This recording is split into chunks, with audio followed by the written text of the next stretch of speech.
We are continuing with the same chapter, that is chemical reactions and equations. In the previous class we had started with the types of chemical reactions, and in that we had done combination reaction, and today we will start with decomposition reaction.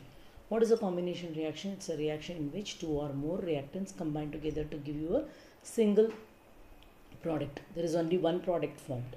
Decomposition reaction is opposite of combination reaction, which is also known as synthesis reaction. So in this reaction, what happens is a single reactant breaks down to give simpler products. So you will define decomposition reaction as a reaction in which a single reactant is broken down to give simpler products. So let's start learning the activities given in your textbook, that is activity number 1.5 from your textbook, page number 8. So in this activity you are asked to heat ferrous sulfate crystals and observe the change and note down what happens there. So this ferrous sulfate, which is green in color, their image is shown there. It is to be heated in a test tube. So on heating this ferrous sulfate, you will observe that it changes to brown color, and it also gives a foul smell. You will get a foul smell coming out of it, which is the smell of sulfur. So heating ferrous sulfate on test tube leads to decomposition reaction forming ferric oxide and sulfur dioxide. So this ferric oxide is brown in color, and sulfur dioxide gas, it's gaseous in nature, which gives a foul smell. So here single substance, that is your ferrous sulfate, is broken down to Fe2O3, SO2 and SO3. Clear? Next, activity number 1.6 from page number 9 in your textbook. In this activity, you are asked to heat an aqueous solution of lead nitrate, and you have to note down what happens there. So on heating this lead nitrate, a yellow precipitate of lead oxide is formed with the evolution of nitrogen dioxide gas, and this nitrogen dioxide gas, when it is liberated, it gives a irritating smell. So the inference is that lead nitrate on heating decomposes to form lead oxide, which is yellowish in color, and nitrogen dioxide gas is liberated, which is brown in color and has an irritating smell, and oxygen is also liberated. The equation form of the same reaction is given here. Lead nitrate, that is PbNO3 twice, which is a single reactant, on heating changes to lead oxide, nitrogen dioxide and oxygen gas. Next is, it's a bit lengthy activity given in your textbook, page number 9. So here, this is electrolysis of water, which is also a decomposition reaction. Here we are breaking down the reactant, that is water is taken and electric current is passed through it. There is a procedure of doing this, I'll explain you that, and from that you'll observe that it is broken down to hydrogen and oxygen. So you have to, what you have to do here is, you have to electrolyze water using a 6-volt battery and check the volume of gases liberated at cathode and anode. So cathode is the negative side and anode is the positive side. So here you are asked to electrolyze water, and you have to check out the volume of gases collected at cathode and anode. That means how much amount of gas is liberated in the cathode and at the anode. And it also asks you to bring the gas at the flame and see what happens.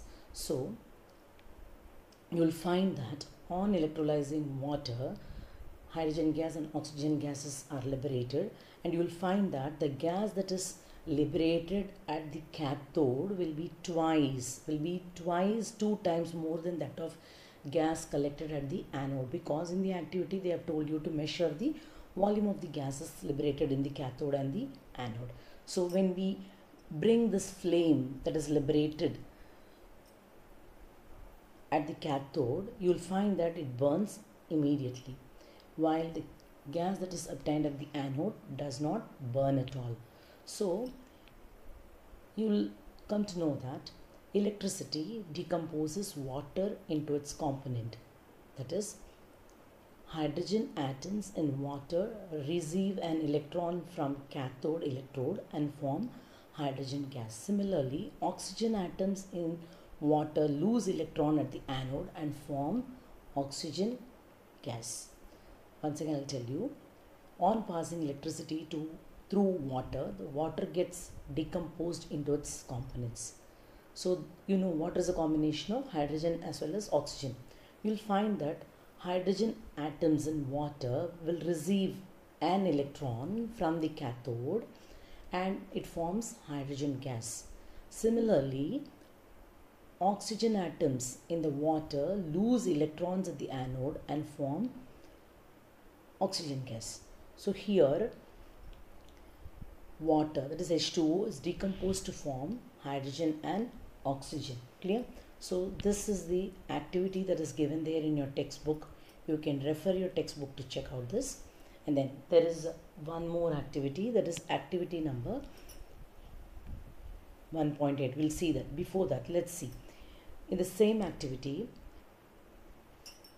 you'll find that two molecules of hydrogen gas liberate with one molecule of oxygen. So the volume of hydrogen obtained will be more than that of oxygen, because in the question you were told to measure the volume of gases collected at the cathode and at the anode. So the volume of hydrogen will be more. It is twice than that of oxygen. See here. Here already it is told.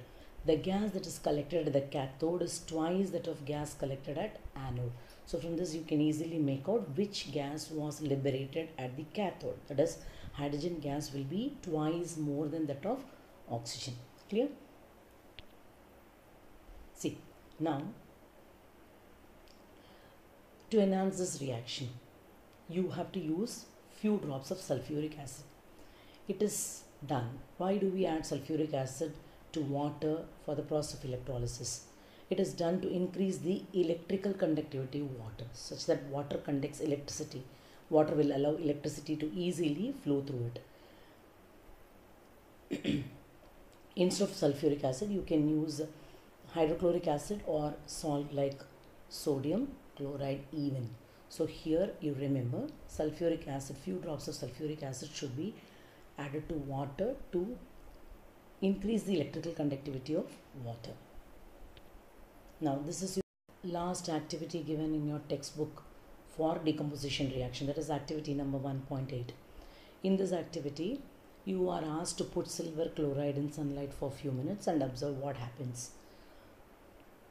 You will observe that silver chloride, which is white in color, we can say colorless also, it turns gray on exposure to sunlight.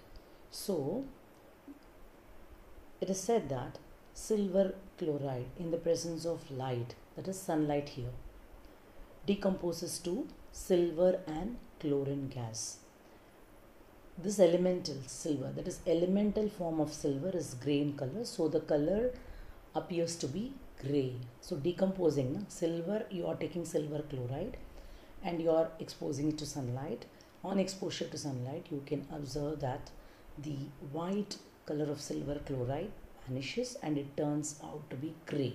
So when it turns out to be gray, you call that the reaction has taken place, the decomposition reaction has taken place there, and silver chloride is broken down into its constituent elements, that is your silver and chlorine. Okay, so the reaction form of the same thing is given here. 2AgCl on exposure to sunlight turns, that is decomposes to form silver and chlorine gas. So here decomposition reaction, first you had observed the reactions, the decomposition reaction taking place in the presence of heat and by using electricity, that is water getting split into hydrogen and oxygen, and exposure to sunlight.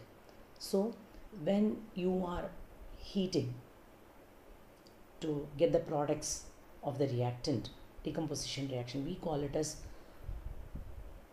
thermal decomposition, when the same decomposition takes place in the presence of water. By taking water and allowing electric current to pass through it, we call it as electrolytic decomposition or electrolysis.